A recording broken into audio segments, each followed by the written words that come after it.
تے ਮਾਂ ਨੂੰ ਰਿਜ ਕੀਤੇ ਅੱਲਾ ਦੇ ਬੰਦੇ ਜ਼ਿਆਦਾ ਇਹ ਵੀ ਇੱਥੇ ਰਹਿ ਜਾਣੀ صبر کرو نا کر رہے ہیں تو اپنی جو حکومت ہمیں فیسلٹیز دے رہی ہے تنخواہ دے رہی ہے اس کے بدلے ہم ڈیوٹی دے رہے ہیں تو یہ کوئی احسان نہیں ہے یہ ان کا حق ہے رائٹ ہے آج ہم بات کر صبر کر لو ماں ہے نا نہیں ماں ہے آسان نہ نکالنا سانو پہ نکلنے صبر کرو نا تسی صبر کرو ماں رہے تے بس پھر خود سوچ لے اللہ دے بندے بیوی نو راضی رکھیا ہے ماں نو رج کیتے بیوی بچے راضی رکھے پھر خود سوچ لے اللہ تعالیٰ کی جواب دینا تھوڑی زمین 4 ہوئے گی 6 ہوئے گی 10 ہوئے گی وہ بھی اتنے رہ جانی ہے اولاد بھی نہیں ہے سر اولاد بھی نہیں ہے سر بیوی چلو وہ تو اللہ کے کام ہے نا تو ماں کو راضی کرو جا کے ساری زمین دے دے انہوں کہ ماں تیری ہے تو جو سانو دے دے مہربانی نہیں دے تو پیروں پہ جا ٹھیک ہے لڑنا نہیں آپ لوگوں نے بھی نہیں لڑنا سمجھ رہے ہیں بھائی ہے برداشت کرنا کریں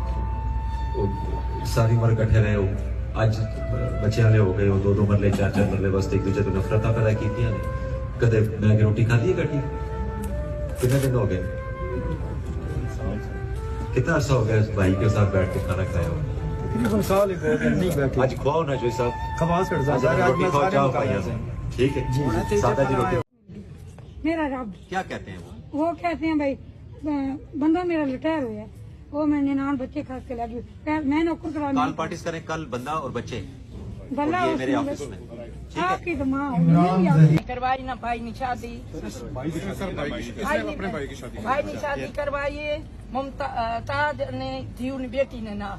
میں نے بچہ جب رات لٹ کے گھن گئے بہن کو گھر سے نکال دیا آخنے نکال دو کون ہے اقبال نہیں اقبال نہیں تاج محمد آخنا ماؤ ماوا بہن نکال چھوڑا سی وقت چاہتی کدے گئی لال کر کے ٹھیک ہے کر رہے ہیں تو اپنی جو حکومت ہمیں فیسلٹیز دے رہی ہے تنخواہ دے رہی ہے اس کے بدلے ہم ڈیوٹی دے رہے ہیں تو یہ کوئی احسان نہیں ہے یہ ان کا حق ہے رائٹ ہے آج ہم بات کر رہے تھے ابھی چلو آپ کے چینل سے ہی ہم اس کو مزید بھی آج میں نے اس پہ پورا ایک پیغام دینا ہے کہ ابھی ہم پرابلمز دیکھ رہے تھے سود خوری نے بہت سے لوگوں کو یہاں پہ جکڑا ہوا ہے ٹھیک ہے تو اس پہ ہم ایک کچھ کرنا چاہ رہے ہیں کہ ایسے لوگ جو پھنس چکے ہیں جو مجبور ہیں بلیک میل ہو رہے ہیں ان کے لیے بھی ہم ہیلپ کریں تو ہم اس کا ایک مکمل پلان دیں گے تو اینی وے اس طرح کے کام ڈیرہ غازی خان پولیس نے شروع کیے ہوئے ہیں اور اب الحمدللہ میرے کہنے کے بغیر بھی بہت سے ایس ایچ اوز جو ہے وہ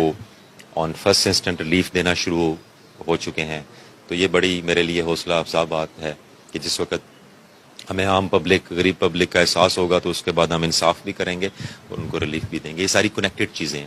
یہ نہیں ہو سکتا کہ آپ ریلیف کے کام کرتے رہیں اور انصاف نہ دیں تو یہ جب آپ غریب کا درد محسوس کرتے ہیں تو پھر آپ